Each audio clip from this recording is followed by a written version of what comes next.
शिक्षा नीति 2020 री आज दूसरी वर्षगांठ राजधानी दिल्ली में आयोजित कर्यो जावेलो खास कार्यक्रम गृहमंत्री अमित शाह वहेला मुख्य अतिथि। कार्यक्रम में शिक्षा मंत्री धर्मेंद्र प्रधान रहेला मौजूद।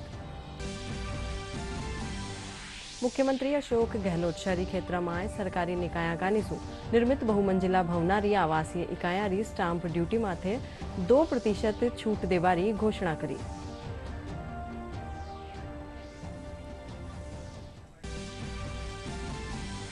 भारतीय वायुसेना रो लड़ाकू विमान MiG-21 बाड़मेर रे कन्या व्यय दुर्घटनाग्रस्त हादसा में 2 पायलटारी मौत। रक्षा मंत्री राजनाथ सिंह पायलटारी मौत माथे जताया दुख। वायुसेना घटनारी जांच रा दिया आदेश। बर्मिंघम में रंगारंग कार्यक्रम रे साथे व्यय राष्ट्रमंडल खेल 2022 रो आगाज। भारत कानीसू ध्वजवाहक 2 बार री ओलंपिक पदक विजेता शटलर PV सिंधु और पुरुष हॉकी टीम रा कप्तान मनप्रीत सिंह लहराया तिरंगो। प्रदेश रा कई जिला में हुई अतिवृष्टि रे कारण सामान्य जनजीवन प्रभावित। जोधपुर में लगातार तीसरे दिन स्कूलारी छुट्टी। बांधा में पानी री निकासी जारी।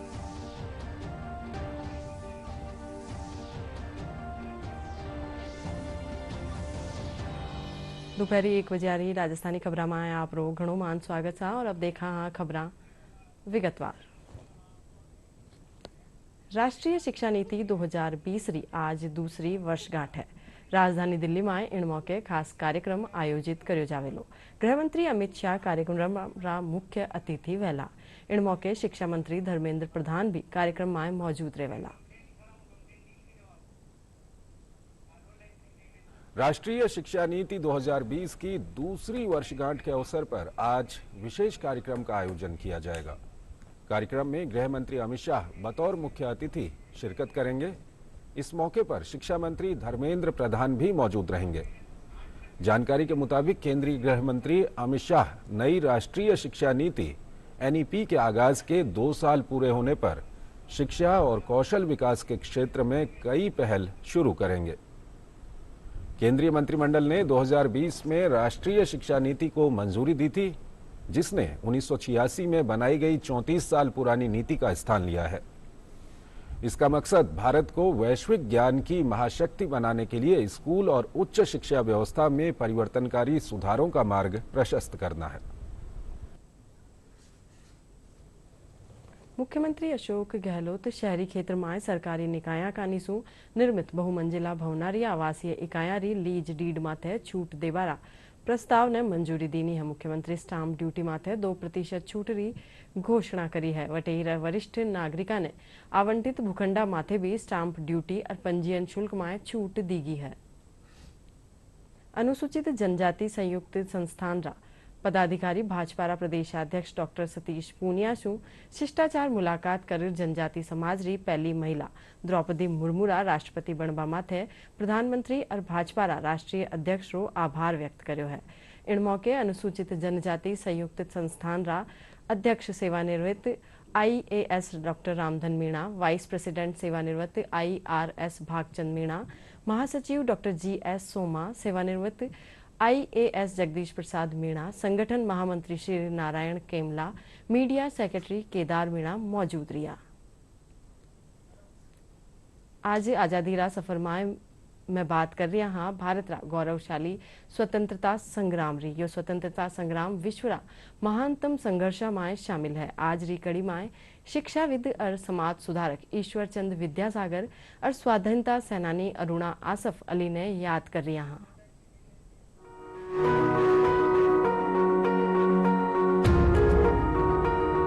आज की कड़ी में हम शिक्षाविद और समाज सुधारक ईश्वर चंद्र विद्यासागर को याद कर रहे हैं। उनका निधन 29 जुलाई 1891 को हुआ था। वे बांग्ला गद्य साहित्य के जनक माने जाते हैं। ईश्वर चंद्र विधवा पुनर्विवाह के प्रमुख समर्थक थे। उन्हीं के कारण विधवा पुनर्विवाह अधिनियम 1856 अस्तित्व में आया। ईश्वर चंद्र ने फोर्ट विलियम कॉलेज और संस्कृत कॉलेज में पढ़ाया और सन 1850 में उसके प्राचार्य नियुक्त हुए। प्राचार्य के रूप में ईश्वर चंद्र ने संस्कृत कॉलेज के कार्यों में महत्वपूर्ण परिवर्तन किए। उन्होंने जाति की बाधाएं हटाई और वहां सभी के लिए पढ़ाई के द्वार खोल दिए। संस्कृत कॉलेज के आधुनिकीकरण और बालिकाओं के लिए विद्यालयों के अतिरिक्त शिक्षा में उनका सर्वाधिक महत्वपूर्ण योगदान था। इस बदलाव के लिए उन्होंने स्वयं ही पाठ्य पुस्तकें लिखी थीं। 1851 में उनका लिखा हुआ वर्ण परिचय प्रकाशित हुआ। वर्ण परिचय से पहले आरंभिक शिक्षा के लिए ऐसी कोई मॉडल रीडर पुस्तक नहीं थी। वर्ण परिचय की तरह तब तक बांग्ला भाषा में संस्कृत व्याकरण भी नहीं था। 1851 में ही उन्होंने अपनी पुस्तक संस्कृत व्याकरण उपक्रमणिका प्रकाशित करवाई। उनकी व्याकरण कौमुदी भी व्याकरण की महत्वपूर्ण पुस्तक थी। ईश्वर चंद्र विद्यासागर आधुनिक भारत में भी ज्ञान का सागर और प्रेरणा का स्रोत बने रहे। आज हम स्वाधीनता सेनानी अरुणा आसिफ अली को भी याद कर रहे हैं। उनका देहांत 29 जुलाई 1996 को हुआ था। अरुणा गांगुली का जन्म 16 जुलाई 1909 को हरियाणा के कालका में हुआ था। जब अरुणा ने 1928 में स्वाधीनता सेनानी आसफ अली से शादी का फैसला किया तो उन्हें परिवार और समाज के विरोध का सामना करना पड़ा। उन्होंने कांग्रेस के कार्यक्रमों और नमक सत्याग्रह में सक्रिय रूप से भाग लिया। 8 अगस्त 1942 को कांग्रेस के मुंबई अधिवेशन में भारत छोड़ो प्रस्ताव पारित किया गया। भारत छोड़ो आंदोलन का आगाज होते ही सरकार ने बड़े नेताओं को गिरफ्तार कर लिया। युवा अरुणा आसफ अली ने 9 अगस्त को शेष अधिवेशन की अध्यक्षता की और ग्वालियर टैंक मैदान में तिरंगा फहराया। पुलिस ने अधिवेशन के लिए इकट्ठा भीड़ पर गोलीबारी शुरू कर दी। खतरे का सामना बहादुरी से करने के लिए अरुणा को 1942 के आंदोलन की नायिका माना गया।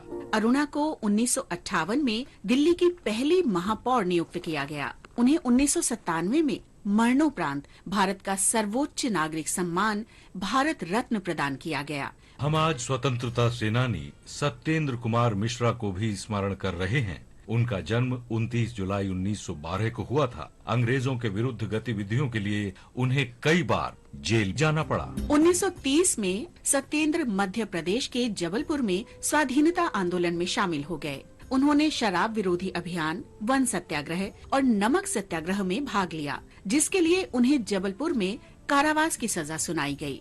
जेल में उन्होंने ध्वज सत्याग्रह में भाग लिया। जेल में झंडे को रंगने के लिए उन्होंने अपने हाथ की नस काट ली और अपने खून से भारत के तिरंगे में रंग भरा। 1942 में भारत छोड़ो आंदोलन के दौरान उन्होंने ब्रिटिश साम्राज्यवाद के विरुद्ध जबलपुर में युवकों का नेतृत्व किया।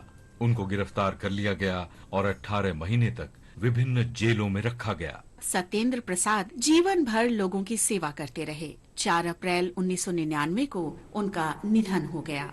महान राष्ट्रवादी को हमारा नमन।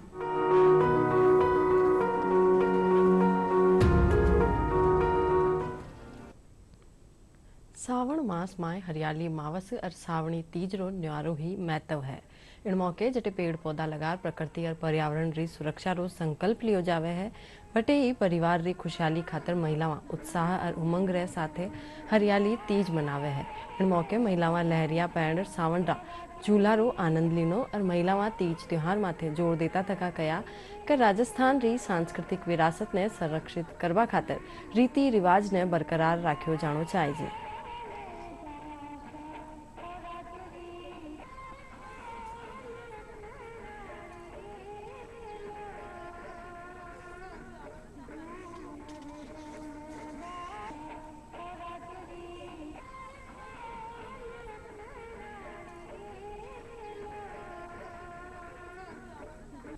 उत्सव है, जैसे कि आप सब जानते हैं, हम सब लोग इसीलिए इसको मनाने के लिए इकट्ठी हुई हैं। आज के दिन का महत्व हम लोग तो शिव पार्वती के उसमें मानते हैं। जो कुंवारी कन्याएं होती हैं वो चितवर पाने के लिए करती हैं और जो विवाहिता हैं वो पति की लंबी उम्र के लिए। आज के दिन सभी लोग हरियर लहरिया या हरा रंग पहन के सभी इकट्ठी होती हैं, झूला झूलेंगे और सब कुछ और कुछ खेलना है, कोई इकट्ठा होना है, सब ये करके घेवर खाते हैं। और जो अपने नवविवाहिताएं होती हैं उनके पियर से सिंजारा आता है। सावन का ये जो महीना चल रहा है वैसे ही हर्षोल्लास का महीना होता है और इसमें जो तीज का त्यौहार आता है तो हम जो जितनी भी जो सुहागिनें होती हैं, मैरिड लेडीज़ होती है, उनके लिए बड़ा ही हर्ष का ये दिन होता है। और मायके से घेवर आते हैं, साड़ी लहरिया आता है, मेहंदी लगाई जाती है, बड़ा ही हर्ष का सा सब सखियों के साथ हम झूला झूलते हैं, बड़ा ही मज़ा आता है। भारतीय वायुसेना रो लड़ाकू विमान MiG-21 बाड़मेर रे कन्ने बायतु क्षेत्र रा भीमड़ा गांव में दुर्घटनाग्रस्त व्या गयो। हादसा में 2 पायलटा री मौत होगी और स्थानीय लोगा रे मुजब इन दौरान तेज धमाको हुयो और आसमान सु आग रा गोला गिरता दिख्या। लड़ाकू विमान क्रैश होबार सु गांव में अफरा तफरी माचगी। MiG क्रैश होबारे पछे आधा किलोमीटर ताई मलबो फैल गयो। घटनारी सूचना माथे जिला प्रशासन रा आला अफसर मौका माथे पुग्या। वटीने रक्षा मंत्री राजनाथ सिंह पायलटारी मौत माथे दुख जतायो है। वायुसेना घटना बाबत जांच रा आदेश दे दिया है।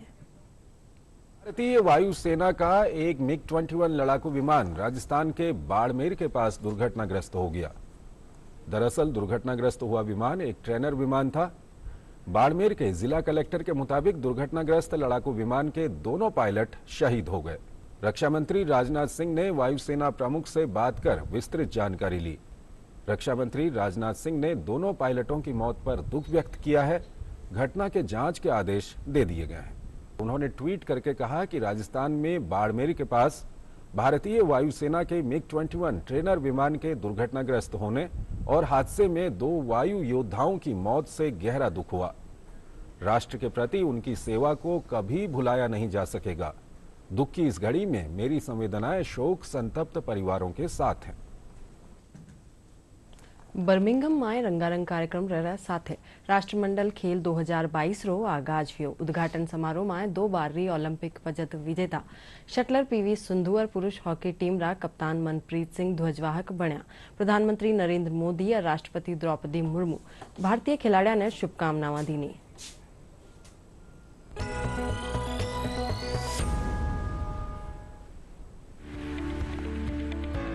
राष्ट्रमंडल खेलों 2022 का आगाज हो चुका है। खेलों का उद्घाटन गुरुवार देर रात बर्मिंघम के अलेक्जेंडर स्टेडियम में प्रिंस चार्ल्स ने एक शानदार रंगारंग कार्यक्रम के दौरान किया।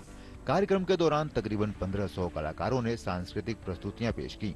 राष्ट्रमंडल खेलों के उद्घाटन समारोह में 72 देशों के एथलीट ने हिस्सा लिया। भारत की तरफ से ध्वजवाहक स्टार बैडमिंटन खिलाड़ी PV सिंधु और पुरुष हॉकी टीम के कप्तान मनप्रीत सिंह ने हाथ में तिरंगा थामे भारत का प्रतिनिधित्व किया।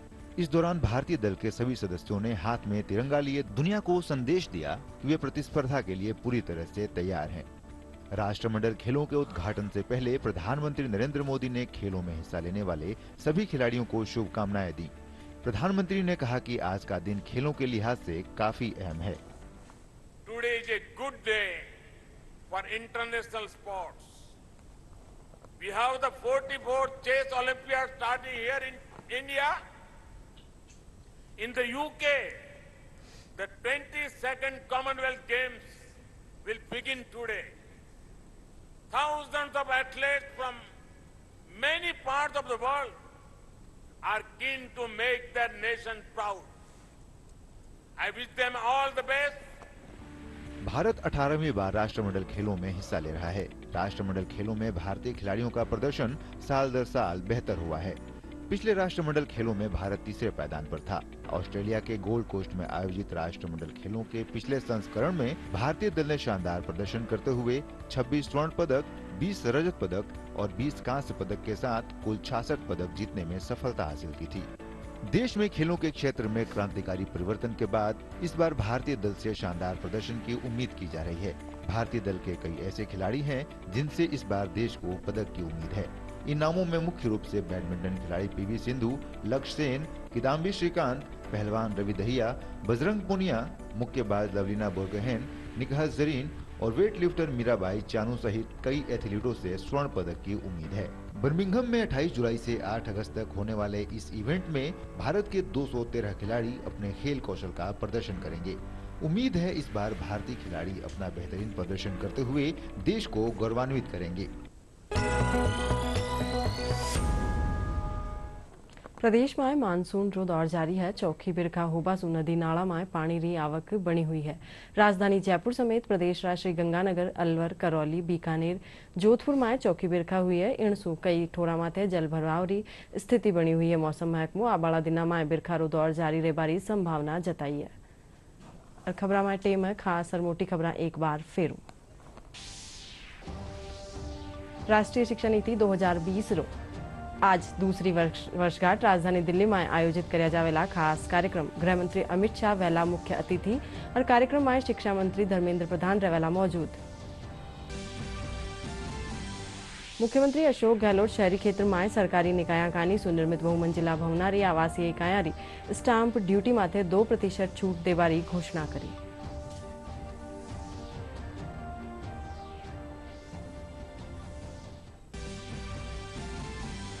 भारतीय वायुसेना रो लड़ाकू विमान MiG-21 बाड़मेर कन्ने हुए दुर्घटनाग्रस्त हादसा में 2 पायलटारी मौत। रक्षा मंत्री राजनाथ सिंह पायलटारी मौत माथे जताया दुख।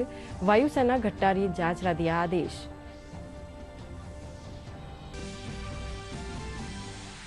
बर्मिंघम में रंगारंग कार्यक्रम रहे साथे हुए राष्ट्रमंडल खेल 2022 रो आगाज। भारत कानीसु ध्वजवाहक 2 बार री ओलंपिक पदक विजेता शटलर PV सिंधु और पुरुष हॉकी टीम रा कप्तान मनप्रीत सिंह लहराया तिरंगो। प्रधानमंत्री राष्ट्रपति दीनी खिलाड़ियां शुभकामनाएं।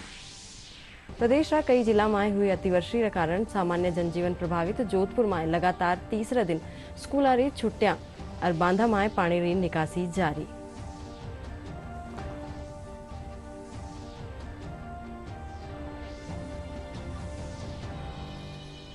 इन साथ ही राजस्थानी समाचार बुलेटिन पूरो हुयो सा तो राम राम।